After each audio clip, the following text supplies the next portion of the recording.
day, and we've got it used once, so that's a perfect start. We're ready to get into the first speaker. We have Paul, who's going to talk. This is his second speech, so it's on organizing your speech. It's from the Confident Communication Manual, and so we're looking for the content at the beginning, the introduction, the body, and the conclusion. And the title of the speech is 40 Years of a Marshmallow. Welcome, Paul.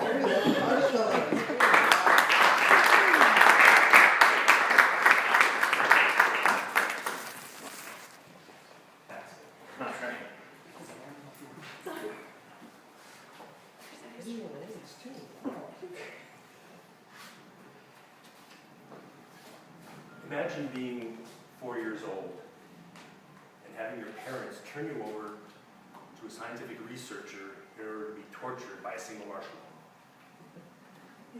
That's what happened to 653 kids in the 70s. I'm going to talk to you today about one of the most famous psychological studies in the history of psychology, the marshmallow test.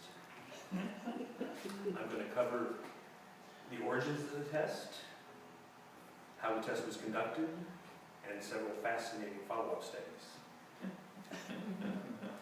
The story began in the 1960s with a researcher from Stanford University named Walter Mischel.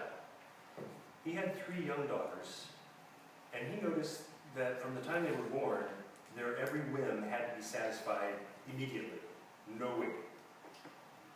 But as they grew, it got to about the age of 4, they started to develop some delayed gratification. He could reason with them. He could say, I'll get you something when we get home, and they'd be willing to wait.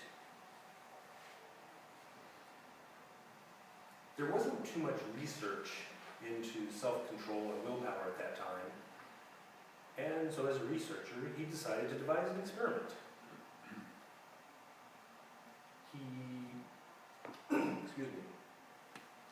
He went to a nursery school and instructed the researchers to give each child 1 marshmallow with these instructions. You can eat that marshmallow now, or if you wait until I return, I'll give you a second marshmallow. You can have them both. 2 out of the 3 children ate the marshmallow almost immediately. They used the least effective strategies for temptation. They stared at the marshmallow. That was waking. They put it up to their nose and inhaled deeply. They thought about what it would taste like. They licked the marshmallow.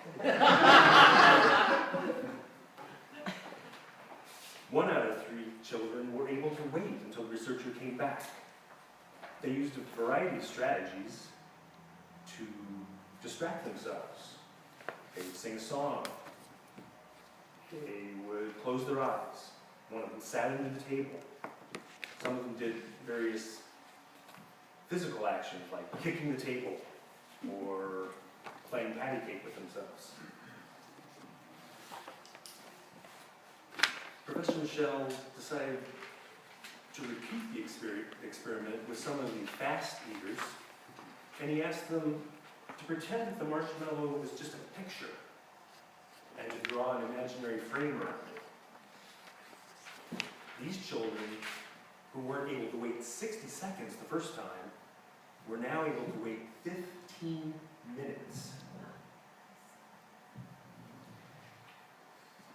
Professor published his results that there were a wide range of delay times, and they were strongly correlated with the children's ages. Young children could wait very well, the slightly older children were able to wait.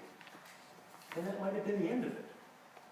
Except, 10 years later, fast forward, his children were now schoolmates with some of the original study subjects. And he just absentmindedly started asking about some of those students. How's Martin doing?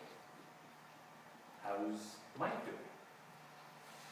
And he started to notice because he remembered the study results, that the students who had been able to wait a long time for the marshmallow and get their second marshmallow were doing better at school.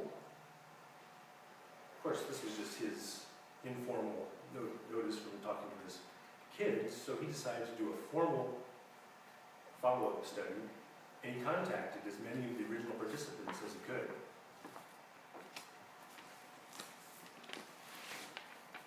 These participants now in high school, the ones who were able to delay the longest in the original study, had higher SAT scores, better GPAs, and were better able to handle stress. The kids who couldn't wait so long had more behavioral problems, obesity, drug use problems, and this is high school. Fast forward another 30 years. The research team is still in contact with some of those original study participants. They devised an adult version of the marshmallow experiment, not around marshmallows. And in a 2011 study, they found that those people who could still wait had better jobs, more education, and were even skinnier.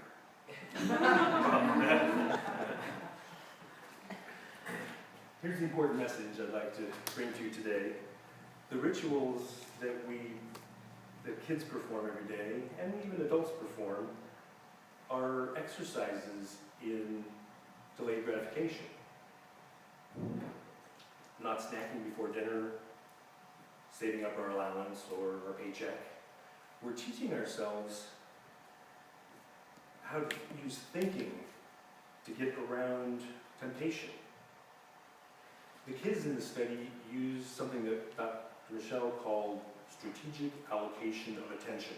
That's a scientific fancy term for distraction. So here's the simple rule to take away today. If you're trying to avoid something, don't focus on it. Instead, find a way to distract yourself.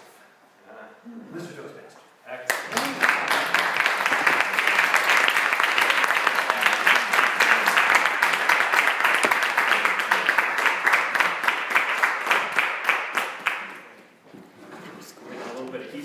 Marshmallow there. I got a 16-year-old, an 18-year-old, a 20-year-old. There's more peeps to go around.